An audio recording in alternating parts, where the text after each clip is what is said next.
Welcome to The Explainer. Today, we are unraveling a medical mystery that is literally unfolding in real time across the globe. Imagine a luxury wildlife cruise suddenly turning into an international biohazard incident, triggering massive medical evacuations and dominating global headlines. Well, that's exactly what's happening with the MV Hondius Hantavirus outbreak. In this explainer, we're going to take you from mystery to mastery.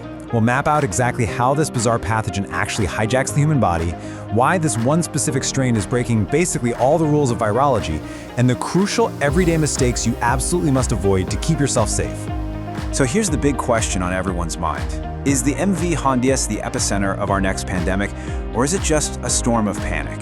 Honestly, if you look at social media right now, you'd think we're on the brink of a total global shutdown.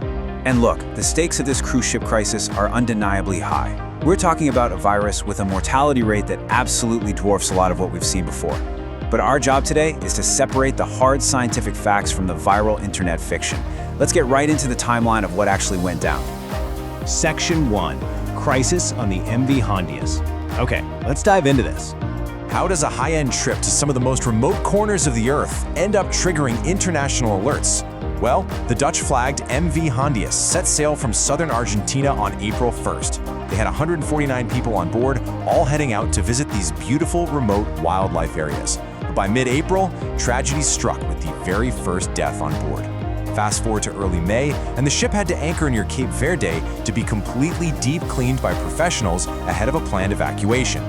Ultimately, the human toll here has been deeply tragic, with a reported 3 deaths linked to the ship and several other passengers still under really close monitoring. But what actually caused this massive global health scramble is the fact that dozens of passengers had already disembarked early. They'd flown back to countries all over the world before anyone fully understood the threat. And that brings us to this pretty staggering number, 45. Health authorities are clearly not taking any chances here. For returning British nationals who were on that ship, they're facing a mandatory 45-day isolation period the moment they land, closely overseen by infectious disease specialists. So, you might be wondering, why such extreme caution? To understand that, we have to look at how this invisible threat actually operates. Section 2. The hantavirus inside you. We are dealing with a virus that is totally harmless to rodents, but in humans, it is a completely different story. Notice that incredibly deceptive 1 to 8 week incubation period. That is the exact reason for that 45-day quarantine. I mean, an infected passenger could literally travel the world for over a month, feeling absolutely fine, before sudden symptoms appear out of nowhere. And when they do, they are incredibly sneaky. For the first few days, it just feels like a really bad flu. You get extreme fatigue, high fever, and severe muscle aches, especially in large muscle groups, like the thighs, hips, and back. You might also get intense headaches, dizziness, and abdominal problems. But underneath the surface, the virus is secretly attacking the endothelium, which is the delicate inner lining of your small blood vessels. Then, about 4 to 10 days later, the real danger begins. Depending on the specific viral strain and geography, the disease takes one of 2 really devastating paths. In Europe and Asia, it typically causes hemorrhagic fever with renal syndrome, or HFRS. This attacks the blood vessels in the kidneys, leading to internal bleeding and acute kidney failure. But over in the Americas, they face hantavirus pulmonary syndrome, or HPS. Here, the blood vessels in the lungs leak massive amounts of fluid. Patients end up with a persistent cough and a terrifying inability to breathe. This form of the disease is just incredibly severe. It carries a mortality rate of roughly 38 to 50% and almost always requires intensive care and mechanical ventilators. Section 3. The Andes strain anomaly. Now, what's really interesting about this is Almost every single strain of hantavirus out there is a dead-end infection. You catch it from a mouse, but you cannot pass it to your family. Except for one, the Andes strain. Carried primarily by the long-tailed pygmy rice rat, which is endemic to South America, particularly Argentina and Chile, this is the only known variant capable of spreading from human to human. When you put an outbreak like this in a cramped environment like a cruise ship with shared cabins and dining halls, the Andes virus gets exactly the kind of close, prolonged physical contact it needs to jump from person to person. This rule-breaking anomaly is exactly why global health agencies hit the panic button and set up such intense repatriation firewalls. But hey, before you go and cancel your grocery run, listen to this really crucial guidance from the UK Health Security Agency. Quote, hantavirus is not spread through everyday social contact, like walking in public spaces, shops, workplaces, or schools. So while the mortality rate is scary high, its transmissibility is actually extremely low compared to a respiratory virus like influenza or COVID-19. It really requires prolonged, very close physical contact with someone who's infected. Section 4. Fact, Fiction, and Future. You know, whenever a serious virus makes headlines, the internet frenzy moves fast. Looking at the rumors on the left side of the screen, we've compiled some of the viral conspiracy theories currently dominating social media platforms.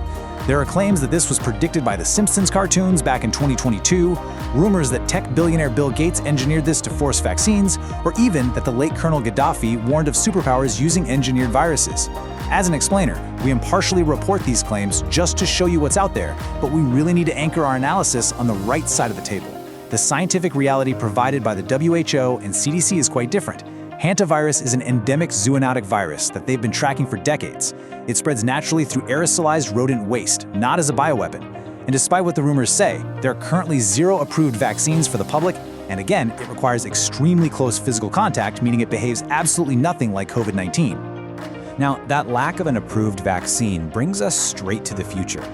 Right now, there is no specific antiviral treatment for hantavirus. 0. Medical care is 100% supportive. That means doctors rely on ventilators and dialysis just to keep patients alive while their own immune system fights the battle. But this massive gap in global healthcare is actually creating an active frontier for biotechnology. Companies like Creative Biolabs are stepping right into this space, providing researchers worldwide with recombinant hantavirus proteins and offering platforms for custom mRNA vaccine design. The race to develop a commercial hantavirus vaccine is currently one of the most fascinating and urgent sectors in modern viral defense. Section 5. How to protect yourself. So the crucial point is, how does this actually apply to you? For the general public not connected to the MV Hondius, the risk is incredibly negligible. But if you happen to live in an area with wild rodents, or if you're planning to clean out an abandoned barn, a dusty garage, or a woodland cabin anytime soon, let this be etched into your memory.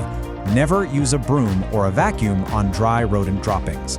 If an infected mouse left droppings in your shed weeks ago and they've totally dried out, dry sweeping is literally the deadliest mistake you can make. It instantly aerosolizes the virus, kicking that dry, infected dust straight up into the air and right into your lungs. Instead, you want to follow this empowering step-by-step CDC-approved cleanup protocol. First, just open the doors and windows to ventilate the space for at least 30 minutes. Let it air out. Second, protect yourself. Put on heavy rubber gloves and an N95 mask. Third, soak the entire contaminated area in a mixture of 1 part bleach to 9 parts water and let it sit there for 10 full minutes. Don't rush it. Finally, wipe it all up with paper towels, put those towels in a sealed plastic bag, and dispose of them outside in a covered bin. This simple process completely neutralizes the threat of aerosolized hantavirus right in your own home. And this really brilliantly illustrates the broader picture we're looking at. The passengers on the MV Hondius sought out the most remote, pristine wildlife habitats on Earth, and they encountered an ancient pathogen doing exactly what it has done for millennia. Which leaves us with a final provocative thought. As we humans continue to expand our footprint and encroach on remote wild habitats, bringing us into closer contact with wildlife than ever before, are we truly ready for the next zoonotic leap? Hantavirus is rare, for sure, but it demands our absolute respect. Stay informed, rely on the science, and keep your spaces clean. Thanks so much for joining us for this explainer. Keep learning, and we'll see you next time.